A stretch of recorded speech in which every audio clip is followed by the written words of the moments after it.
Bulavinaka and welcome to Talk Business, and to all of those who are tuning in from around the region, hello to you as well. Kava has been Fiji's traditional drink for ages now, and it has been consumed traditionally, that is in Tanwa and below. But imagine having processed kava as a dietary supplement.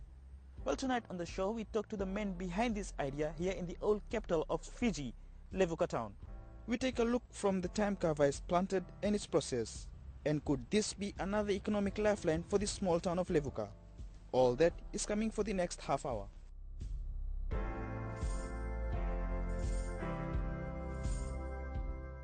Zain Yoshida was born and bred here in the old capital of Fiji. He left Levuka as a teenager to pursue his dreams. One of his dreams was to return to Levuka and do something for the economically struggling town. Years after, he is back, and with a plan. I'm quite biased towards Levuka. I was born here, I grew up here. I left Levuka as an 18-year-old with a dream to one day come back here. And through TakiMai, I've been able to do that. To come back and support the community that really did so much for me. Kept my feet on the ground and still really does. Who would have thought that kava would work as a dietary supplement, especially when it is consumed traditionally and socially here? It's believed having kava in moderate amounts works better as a relaxant. And that's what caught Yoshida's attention. I was actually working in Penang in Malaysia in 2006, and I read about the founder of Red Bull and how he founded the company, and I looked at the growing energy markets, and I thought, if the consumer is willing to pay for an energy drink, I'm sure at the end of the day they'd pay for something to calm them down, to relax them. And having grown up in Fiji, born in Fiji, I thought of kava straight away. And the first step was then to contact the University of the South Pacific in Fiji to come up with a form of extraction other than an ethanol or an alcohol extract, which we could mix with fruit flavors at that time, and check the efficacy on the dosage forms that were required to give you that calming and soothing effect. Processing of TakiMai is a long process that starts from the farm.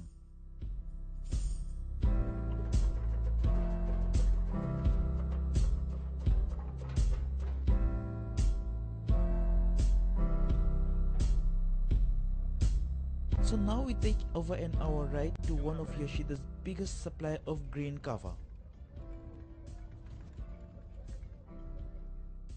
After a bumpy ride along the coast of Ovalau, we arrive at Etuate Ranindalo's house. We now have to continue on passing through rivers, muddy and slippery paths.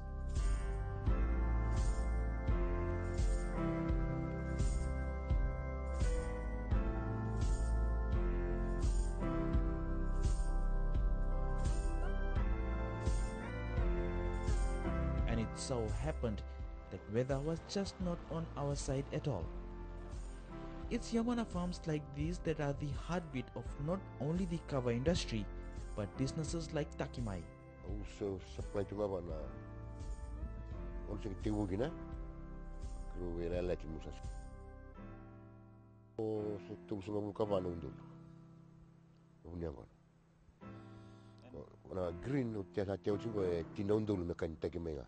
Sa ruon go market. Bina katu kami balik lagi kinongga kona sangai liu juga, sangai liu ni lapar ramai. Dalam nanti maron dalam market, maron dalam market na kena bina kami kena, bina kami yang kona bina. Ranindalo is one of more than 40 farmers that supply Yoshida with green kava. This speaks volumes of the impact TakiMai is making on the kava farmers of Ovalau. Ni tinggal nang gele bina, sama-sama tinggal. Kuni bang tegi wali bunuh mati, kenanggaran ya. Ono tiku na ila orang tentu sama kita. Betul tak kata ngai bising sama.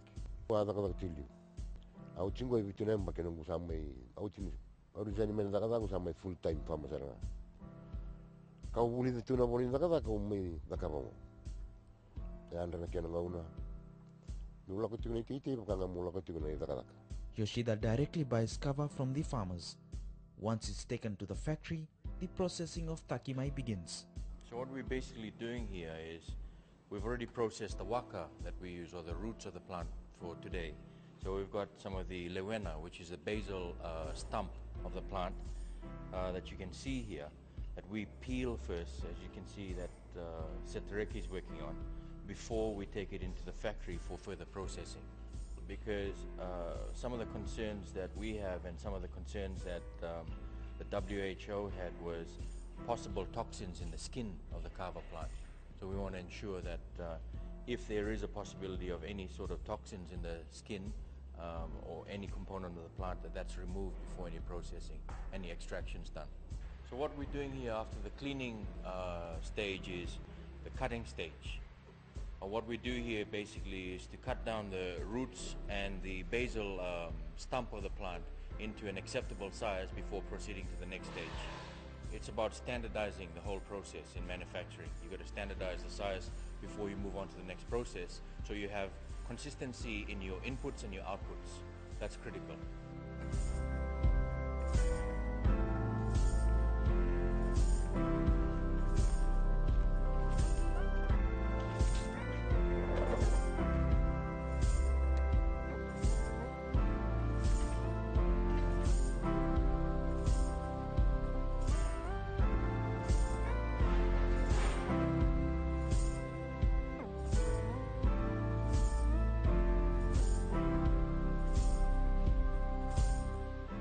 After the cutting stage, we actually put it through industrial mincing process.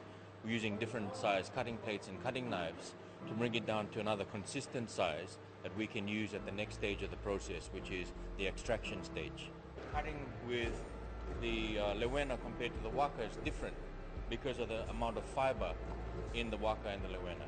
So the lewena is a lot harder to cut because of the fibrous material content with that material.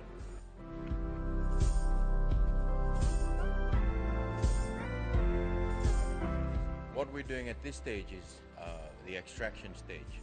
So what we're doing basically is squeezing the root material with all the juices and separating the fibrous material from the juice, which we then further process.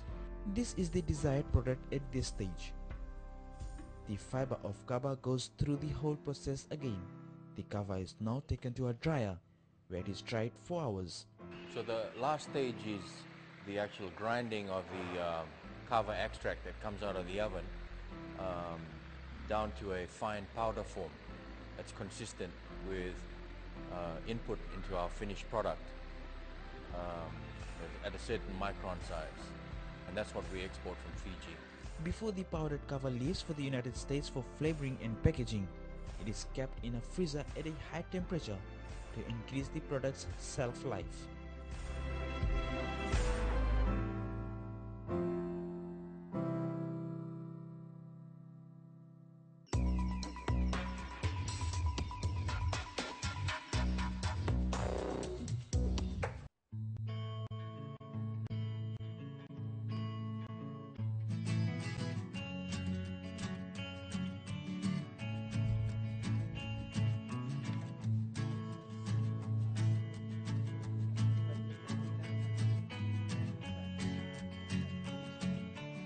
Yoshida's focus so far has only been to buy kava from the farmers on the island of Ovalau.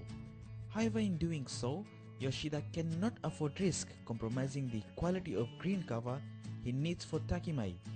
After all, he just started this unique venture, so he must ensure that farmers plant healthy and disease-free plants. He has set up a nursery from where healthy young kava plants are supplied to the farmers. However, not any plant is taken to the nursery. The whole process of mass propagation starts at the Yangona plantation itself.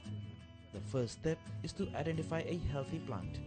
One of the main causes of kava dieback is CMV. There's others, however, one is known as shottle, the other one is root rot nematodes. But apparently CMV has been identified as one of the major causes of kava dieback disease. That I'm going to use to cut a piece of inch by inch sample from the first 3 leaves. Yeah, I'm going to cut it up, insert it in this, and then use the tester to see if it goes like both lines are positive. that basically means that this particular plant has got CMV. So we would not be able to use that for further propagation in terms of taking the pieces to do tissue culture, things like that. So we'll pass this, we'll move to the next plant. So let me test for this particular one if it really works. Has it got a CMV? By the looks of the plant, we don't really see CMV in here. Okay, so we'll just test it out.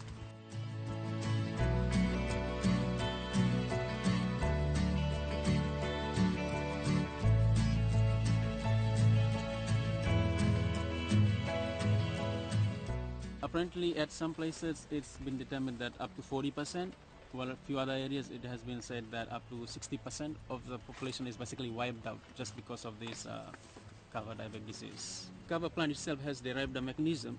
Even if one of those stems has been affected by CMV, and if the plant is a year and older, it will still develop new shoots which may not have the disease.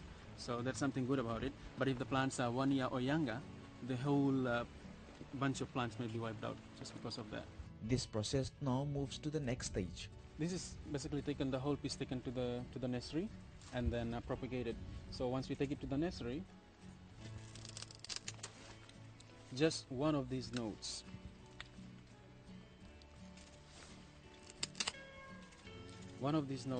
you can see the shoot coming out.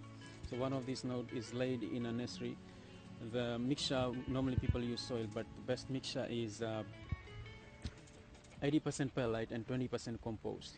It lays there, and then given 3 to 4 months, it's going to grow into about 30 mm, 40 mm plant.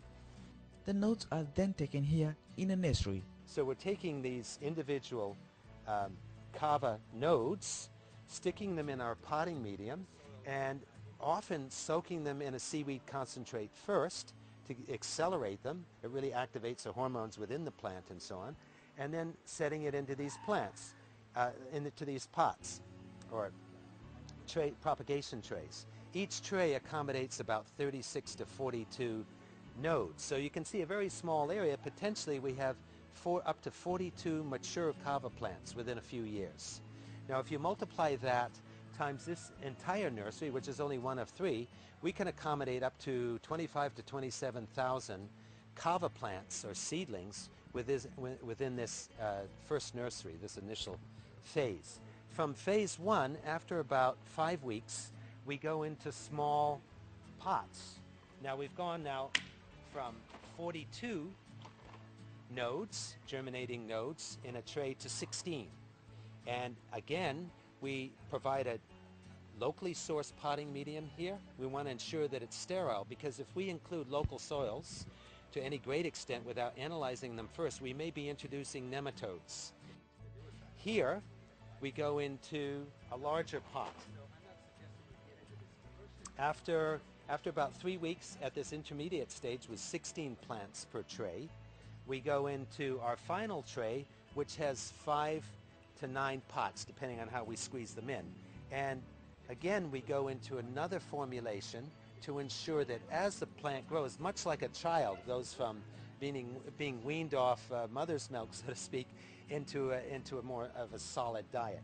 The kava is really no different. So we really need to address what aspects of the plant are growing at that particular point and try to augment it. In particular, at this stage, we're going to be harvesting the roots, the rhizome, or what we call Leuena here, and the basal nodes.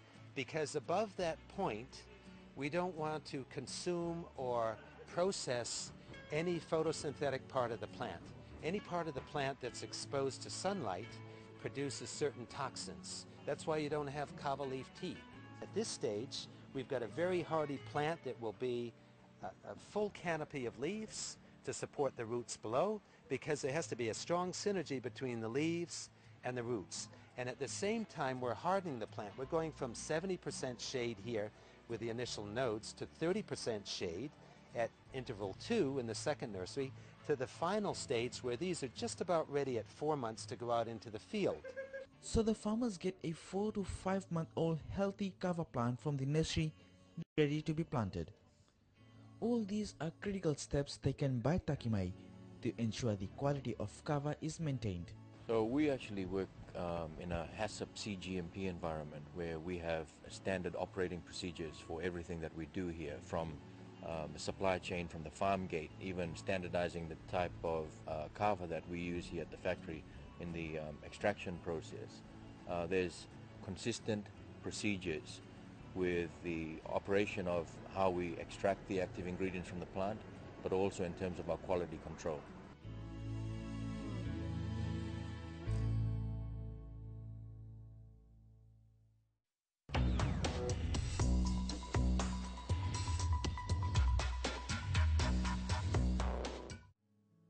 The United States is the major market TakiMai is currently targeting. That is due to the high demand for relaxant products in a market of millions. And the main reason for that is we've decided to kind of launch TakiMai in the United States. We think that that's going to be a really good market for us to open up the kava business. And I'm sure at some point in time, as Australia comes to the party and decides to turn around their current legal status and not allowing kava to be sold as a dietary supplement, we'll be selling in Australia. We have overtures from New Zealand and obviously in the Far East as well. We're very anxious to open up the Asian Peninsula, not just around Singapore where our corporate offices are, but all the way up the peninsula, maybe as far as South Korea. It was the opposite of the energy drink. It's the, as people say, it's the antithesis of the energy drink, and it's also an alternative to alcohol. You know, I mean, we're also working with trying to get kosher certification for the product. Another avenue that we're considering as well is to get halal certification for the product. You know, I'm sure there's a big Middle Eastern population that would like to calm and soothe their nerves from the everyday stresses of life. So I don't see much difference in the United States.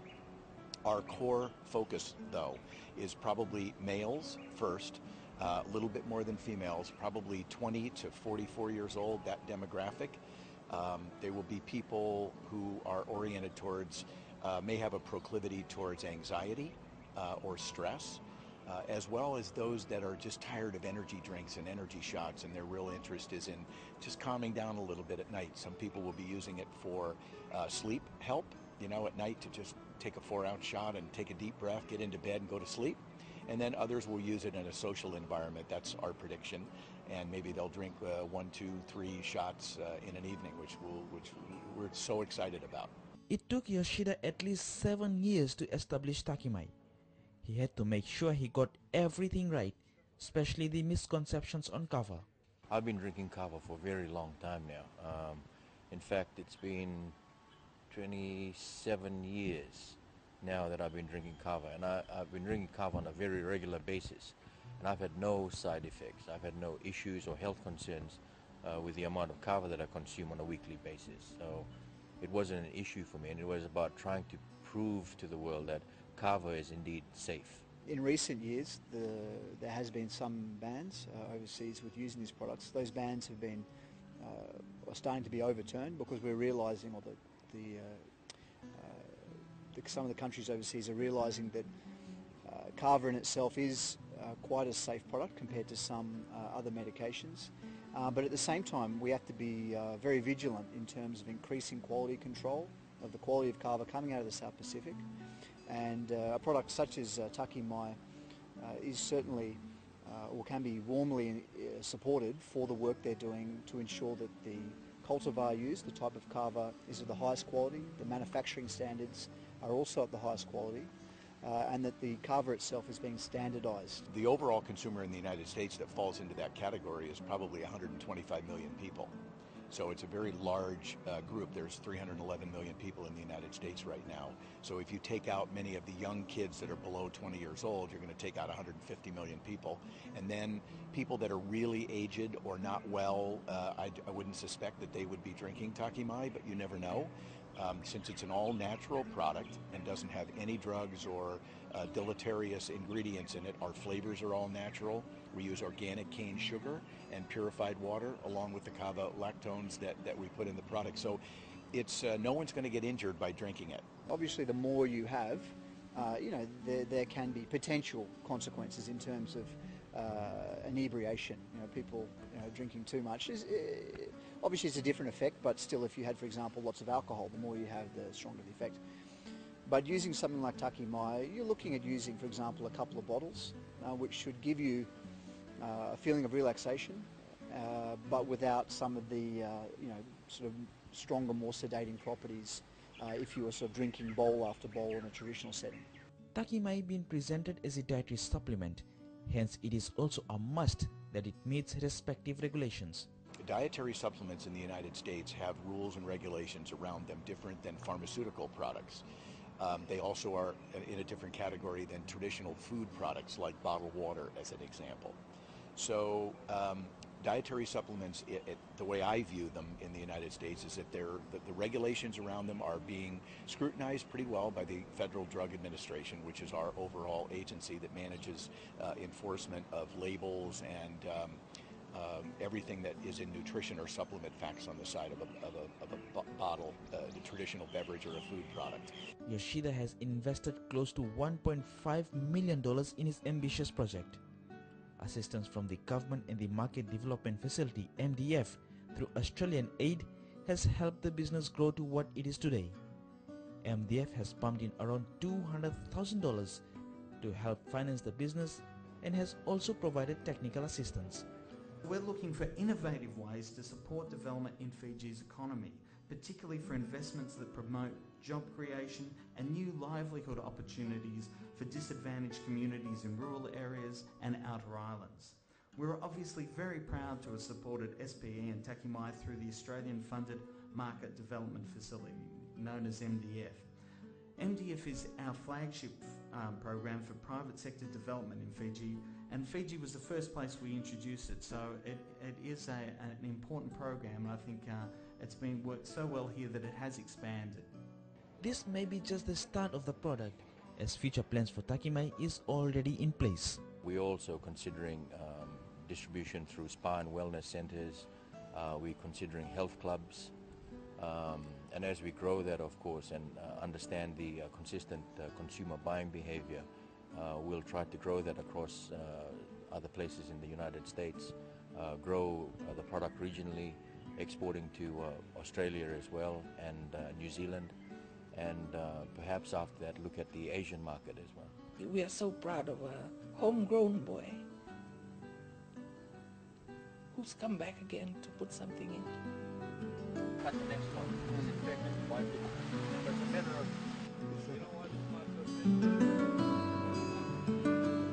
Well, that is the show for tonight. For questions or comments, please email us on talkbusiness@fijitv.com.fj. You can also like our Facebook page and subscribe to our YouTube channel.